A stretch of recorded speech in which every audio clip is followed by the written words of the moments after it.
Hi, I'm Edgar, and I'm back in sunny Milton Keynes, where it is currently raining. Yay! And I almost didn't make it today because old reliable Mew here decided not to start. And there's actually one of those things where there's two problems, not just one. There was both a dead battery and a loose cable, and so I was trying to work out what was going on. There's two problems. Fixed the cable, Furiosa'd that, and gave it a bump start, so I've managed to get here. Gonna have to work out how to bump start it on the way home. But that's not important. What's important is that I'm back at Wargames Workshop for a bolt action tournament run by the Outriders MK. And today I have brought my Italians. Now, I painted a whole bunch of Italians recently. I haven't really had a chance to use them, and with bolt action having its 3rd edition coming soon, I really want to get them on the table, because when bolt action 3rd edition comes out, Italians aren't going to be in the rulebook, so we're going to have to wait for a little bit to get the army rules for the Italians out. So I'm going to use them as much as I can before then, and then they can sit on the shelf until their 3rd edition rules come out. But that's not important. I'm going to pass you back to my past self to have a look at the models that I'm bringing today, and then we'll go inside and have a look at the games. My Italian list this day ended up a little bit vehicle heavy, which suits me for other armies like the Soviets, but doesn't necessarily fit the way I play Italians all that well. I have my Carro Armato M1441, a nice little light tank, and an Auto Blinda 41, a nice little armoured car with its autocannon. I also have 2 transports. The Fiat truck will be carrying a Bersaglieri veteran rifle squad and a flamethrower team. The Auto Protetto here is carrying my LT and a gustatory destruction group with a flamethrower. That means both of these transports have a flamethrower on board. Now, I had joked before the games in the chatter we have with the other players that I'd be bringing 8 or 10, or I think we worked out I could bring 11 flamethrowers in the list today, but just the 2 is plenty, and if I can get them in the right place at just the right opportunity, they might do some decent damage.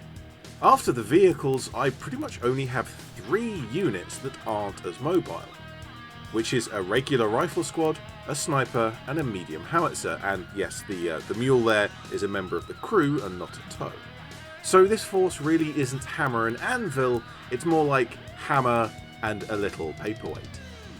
My first game, as this very well centered photograph shows, is in the snow and against my favourite Polish opponent. We had an airdrop coming in after turn 3, so at the start of the game we don't know where the objectives are going to land. My plan, for the most part, is to push up and take the middle-ish, especially around the building on my left, with enough force to push outwards when the supplies do arrive. Kicking off, my opponent landed a lucky mortar shot on my howitzer, followed by a very unlucky casualty roll, although it still got the mule. My Carro Armato went up the right flank by itself to act as a distraction.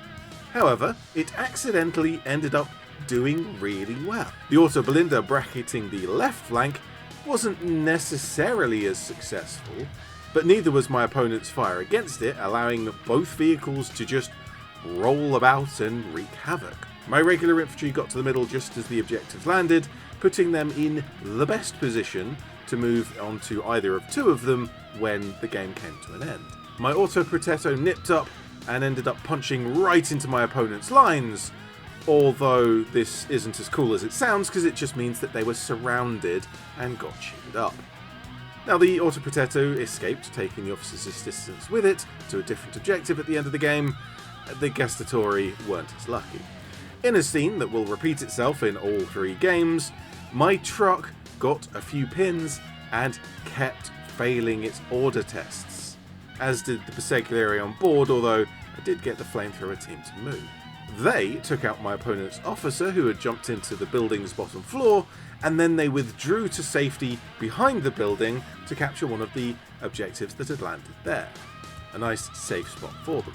It very much looked like my opponent had a solid mass of infantry that could push into the objectives and solidly contest or even take any of them from me. However, they played a little too slowly allowing my vehicles time to get around and take out all of their support teams.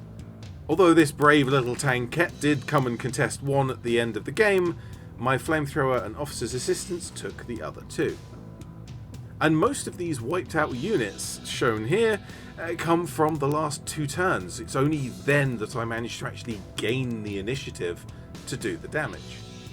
My second game is against a Chindit player who I don't think I've played before but is a regular at the group. We started in table quarters. I wanted to push down the long end of my board edge and push right into their starting area to outbalance them. And then I could withdraw from the fighting to take the objectives towards the end of the game. This plan didn't really work. On my right, the one distraction unit that I sent was the Auto Protetto with the Gestatori and the officer, and they did take out the enemy engineers before being taken out in return, leaving my right flank pretty easily open and in my opponent's hands, basically handing them 2 of the 5 objectives. My Cara Amato got immobilized facing the enemy anti-tank gun, and also with a turret jam as well, and spent the entire game not killing the anti-tank gun even with 3 machine guns over multiple turns. Just pathetic shooting. Worse than that is my left, with the truck yet again failing order test after order test. The Bersaglieri got bored of this and dismounted and just went for a walk. Amosta was really aggressive with the Bersaglieri and got onto an objective. The flamethrower did manage to get up as well. When that arrived, it missed and the enemy officer took them out, and the officer refused to die, leaving the objective contested. Which means the only one I held was my regular rifle squad in one of the buildings that they'd spent the entire game sitting in. I forgot to take many pictures during this game, but I hadn't managed to bundle my units together very well for a solid push, and my opponent managed to secure good sight lines with several units overlapping, leading to me just not being able to push forwards. Very well played by my opponent, very poorly played by me. My last game against another face I've seen several times, but not played many games with, was using the Finns, who can advance into ambush, which is a very powerful rule. The objectives start along the middle of the board and slowly float around until someone goes to stand on them. This time I'm going to try and focus my forces in 2 places, the middle and my right, rather than kind of spreading them out a bit too much. My opponent's deployment dropped most of their force right in between these 2 pushes, and so I felt my best bet in turn 2 onwards would be to squeeze them in. My Auto Protetto discovered an enemy flamethrower, got destroyed by it, leaving my officer and Gestatori pinned up to the eyeballs, although somehow they survived. Also shown here is a couple of Panzerfausts that missed my Cara Amato, and moments later pretty much every unit here got removed from the board. Whilst I had mangled their middle push, the main bulk of their force still stuck together, making it very hard to defend. My truck managed to fail another order test again, although it did pass eventually and came back to the fight. But it passed its bad luck over to the Auto Blinder, who had started well, but as soon as the fighting picked up, they got a couple of pins and just failed order test after order test. And yeah, you could say I was displeased at this. When the truck did get back into action, the flamethrower team jumped off and did good work, and so did the Bersaglieri. These really were very strong in this game.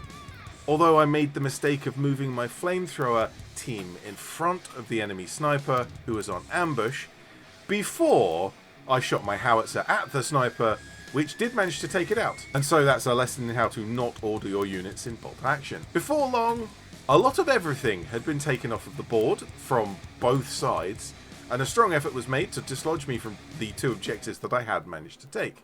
My officer encountered a very large tank, which removed it from another objective, but at the end of the game, we did both hold 2 objectives each, and had the same number of units wiped out, and so it was pretty much a perfect draw.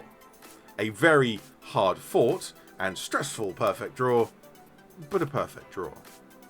Overall, another fun day at a local gaming event, always fun, and I've learned that I'm bad with the Italians, although choosing so many vehicles may not have been such an amazing idea. Now I have a few more models on the way for my Italians to adjust the army to something that fits kind of how I'd like to play with them a little better. Much more infantry focused, I think, would suit me for this army. And that's not to say I did terribly. I came 7th out of 14 players, which is middle of the pack, and that's a common score for me, so not that bad at all. I even got some Soviet tank crew as a prize, as well as some leftover Wargames Atlantic bits, and guitar wire that will appear in a future video. These are gifts from various other players, and I bought myself some brushes because I really like these ones. So I regularly tell you all to go off and play games because it's fun to do so, great to hang out with nerds, and you don't even have to be good to get started, just go and lose some games and have fun, and you'll soon pick up some of the ways to play that suits you and the models that you like. Hopefully I can get the last of my Italians painted up and onto the table before the start of 3rd edition in a few months' time, but for now, I'm Ed Scar, always will be, and thank you very much for watching.